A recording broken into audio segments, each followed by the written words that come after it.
بسم اللہ الرحمن الرحیم۔ اس وقت چند گھرانوں میں شادی بیاہ اور مختلف پروگراموں میں ایسی رسومات اور ایسے خرافات پیدا ہو گئے ہیں کہ سن کر یقین کرنا مشکل ہے کہ مسلم معاشرے کا حال ہے۔ ہمارے ایک دوست نے ہمیں ایک شادی کی تقریب کی کلپ دکھائی۔ دیکھ کر میں سمجھا کہ کسی فلم کی کلپ نکال کر دکھا رہا ہے۔ بڑا دکھ پہنچا کہ ہمارے نوجوان لڑکوں اور لڑکیوں نے دنیا کی چند روزہ زندگی اور ختم ہونے والی جوانی اور کیڑوں مکوڑوں کی غذا بننے والے جسم کو کیا سمجھ رکھا ہے؟ کیا یہ لوگ اپنی موت اور اپنا حشر بھول گئے؟ کیا ان کا کوئی حساب کتاب نہیں ہوگا؟ علل اعلان بے حیائی ہو رہی ہے اور اسے گناہ نہیں سمجھا جا رہا ہے۔ اللہ کے نبی صلی اللہ علیہ وسلم نے فرمایا، کل امتی معافن الا المجاہرین، میری ساری امت معاف کر دی جائے گی سوائے اعلانیہ گناہ کرنے والوں کے۔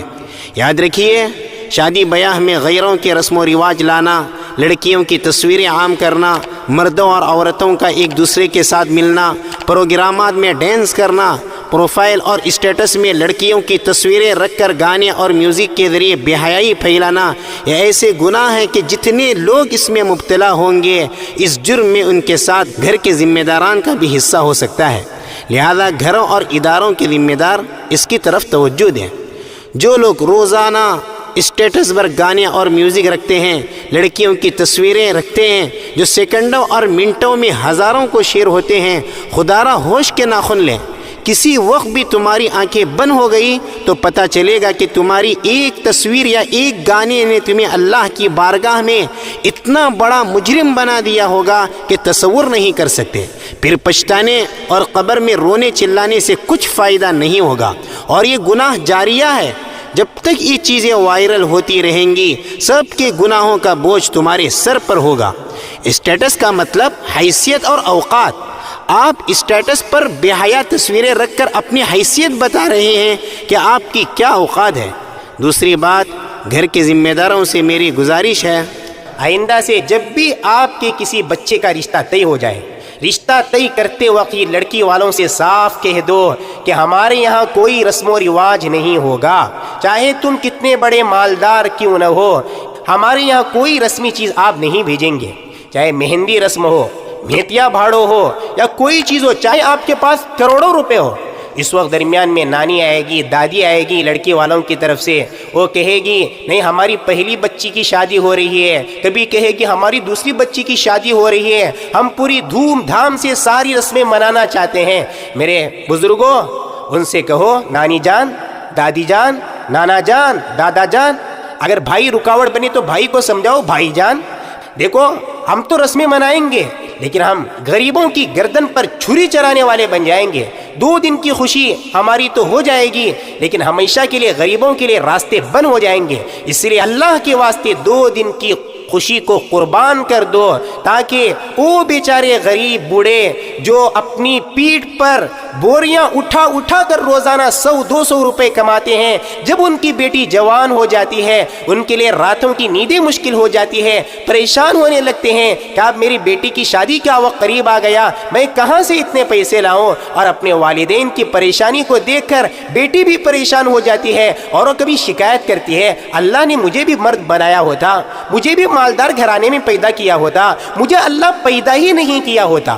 تو اس لڑکی کے لیے اگر آپ راستہ ہموار کریں گے آسان شادی کے لیے تو آپ دنیا میں کتنی خودکشیاں بچائیں گے۔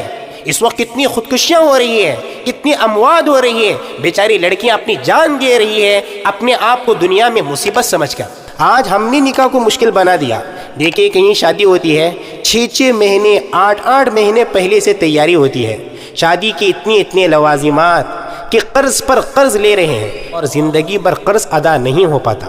پھر گھر بنانا، اوپری منزل تعمیر کرنا، بیڈ روم میں ٹائلز لگانا، باتھ روم میں واش روم میں ٹائلز لگانا، اور بہت ساری رسومات ہمارے اندر پیدا ہو گئیں کہ جس کی وجہ سے شادی ایک بوجھ بن گئی۔ آدمی شادی کے چکر میں بوڑھا ہوتا ہے لیکن شادی نہیں ہو پاتی، اور لڑکی والوں سے اتنے مطالبات شادی سے پہلے نسبت کے موقع پہ کہ اتنا مال گھر سے لانا چاہیے۔ اگر منہ سے مطالبہ نہ کرے تو دل میں رہتا ہے، اگر لڑکی کچھ نہ لے آئی تو بات پر تانے دینا کہ تو اپنے گھر سے خالی ہاتھ آئی تھی۔ حالانکہ 18 سال بیچارے اس کے والدین رات دن ایک کر کے لڑکی کو بڑا کیا، خون پسینہ بہا دیا، اور والدین نے اپنے جگر کے ٹکڑے کو تمہارے حوالے کر دیا۔ بتائیے مجھے حضرت علی کے پاس کون سا مکان تھا؟ اللہ کے نبی کے لاڈلے حضرت علی کی شادی اللہ کے نبی کی لاڈلی حضرت فاطمہ سے ہو رہی ہے۔ حضرت علی نے نکاح کا پیغام بھیجا، حضور صلی اللہ علیہ وسلم نے پوچھا مہر کے لیے کیا ہے؟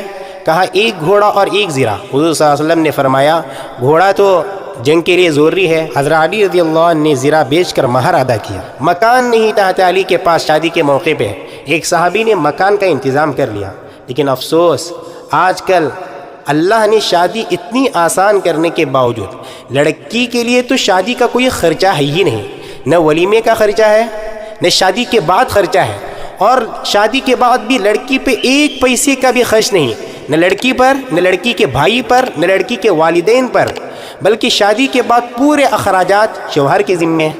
لہٰذا آج بھی موقع ہے کہ ہم ایسی غلط رسومات سے توبہ کریں تاکہ غریب سے غریب لوگوں کو بھی شادی کی خوشیاں نصیب ہوں، اور بے حیائیوں سے توبہ کریں، ورنہ کہیں ایسا نہ ہو کہ موت آ جائے اور پھر آخرت میں خون کے آنسو رونا پڑے۔ وآخر دعوانا ان الحمد للہ رب العالمین۔